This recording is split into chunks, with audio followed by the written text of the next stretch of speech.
So I've always come to Roslyn through my life because my dad spent time here growing up, and so his mom, my grandmother, lived here for a while, and we've always had family friends here. So I would always come up here and know Roslyn and know the Tianaway very well from being a kid. So I was looking for a restoration project for an old house to restore.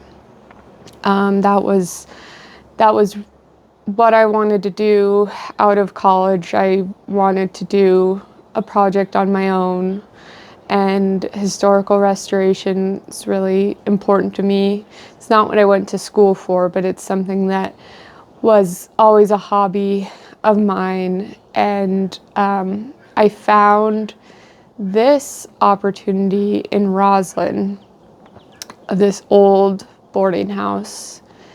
It needed a lot more than new paint and, landscaping. It needed a lot. But it's something that I thought would have a market as a small hotel.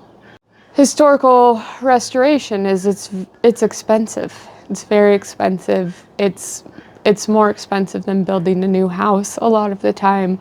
I wasn't interested in starting a museum or getting grant funding or something like that, so it was important that it could be sustaining on its own as a business.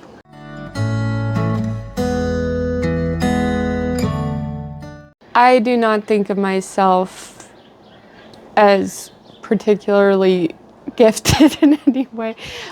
I love people and I like to be friends with everybody. My dad and I both have, I think we're sensitive to that about people. My dad's always gone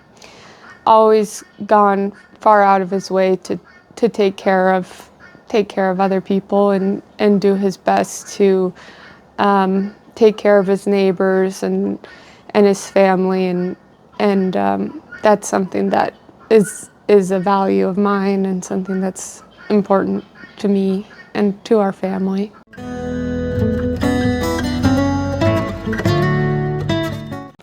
I work all the time, but I work on projects that I like.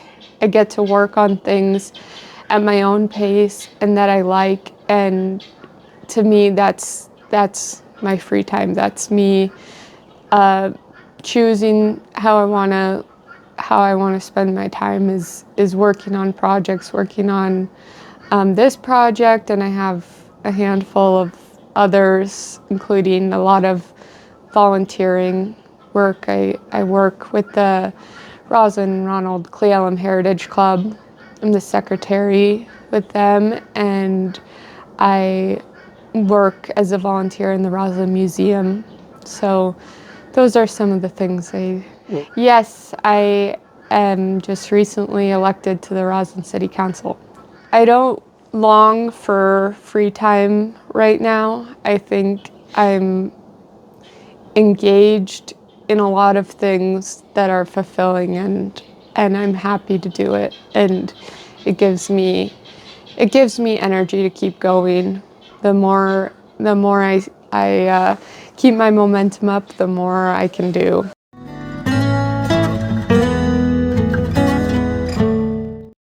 I think one of the bigger lessons I've learned is that you don't always feel like you can do the job. You're not always going to feel like I'm prepared for this. I'm what they need. I'm smart enough. I'm good enough to do this. But I think what I've learned is you just try and you just apply yourself as much as you can, and you do the best that you can with who you are and where you're at. And that allows you to get better and to be more confident in your ability to do things. I often feel like that maybe I don't have what it takes to finish a project or to get something done, but I've learned a lot by just not giving up and keep going. And every time I hit a plateau where I feel like I don't have much more to give, it always passes, and I always end up,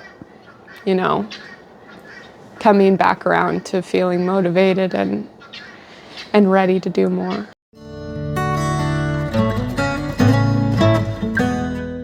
My dad has always been my best supporter in the world, and being a good dad is something that's very important to him. Always has been one of his goals on earth, is to be a good dad. And so I've absolutely reaped the benefits of having someone who takes time to understand me and support me and encourage me. And I think that idea of not giving up is something that I've learned from just watching him.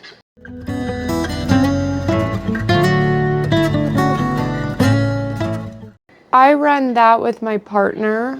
His name is Andrew Minch.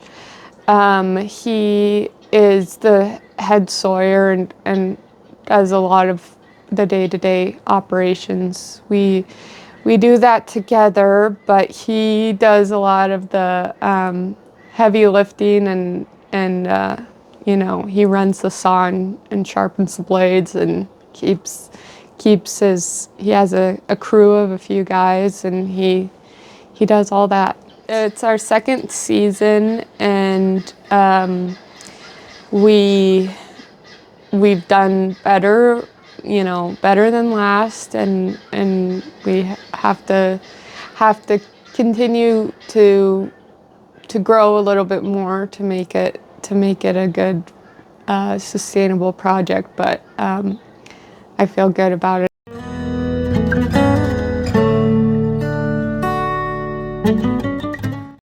I like to think of myself as empathetic and understanding of what other people are going through, and I think that's what's really important when you interact with someone else, is to know that they have a whole lifetime of experiences that are different than you, and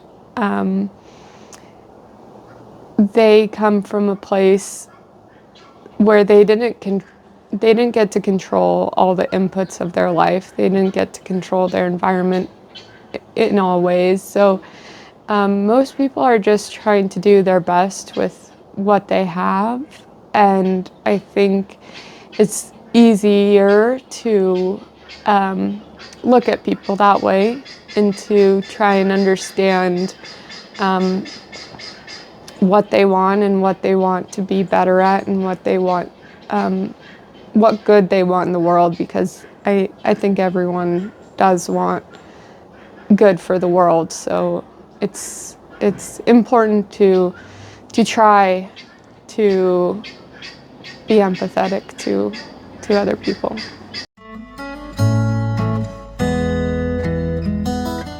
Besides my dad, well, one would be his mom, my grandmother. Her name is Carol, and she came to Sky Meadows in the 70s, and she was a single mom to 4 kids, and she came out here to keep the Sky Meadows Ranch over the winter. So, of course, her boys did a lot of the work to help her with that, but she forged a new life for herself and her family by coming to this area, and she bought a house in Roslyn, and she had some hard times doing that. She was part of the hippie movement to Roslyn, so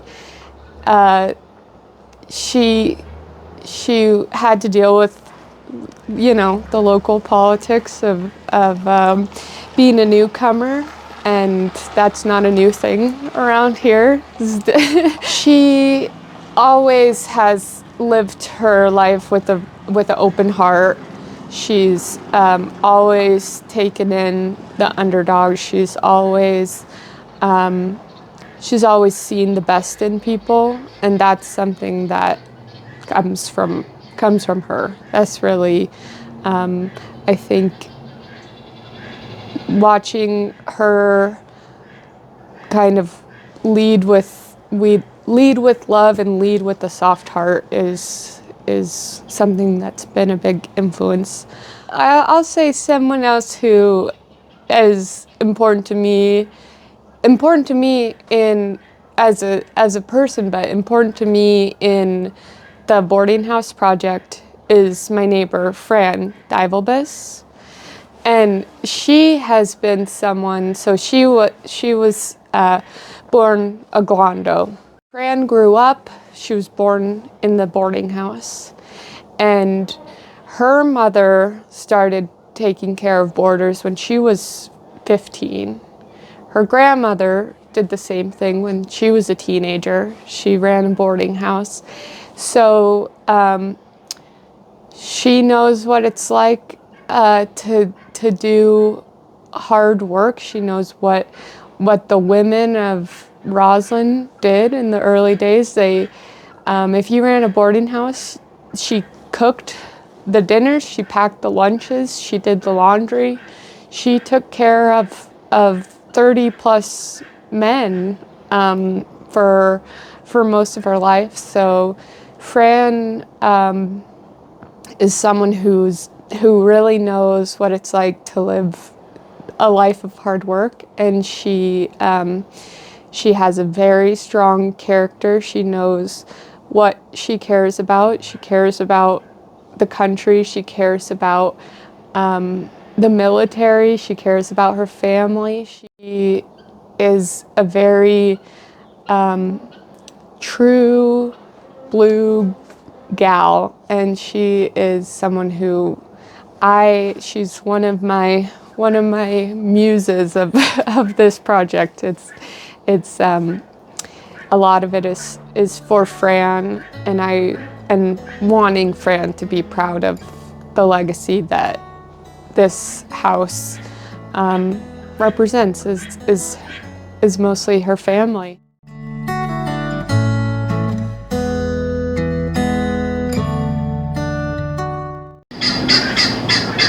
The guinea hens. Oh God! Should I chase them out of here?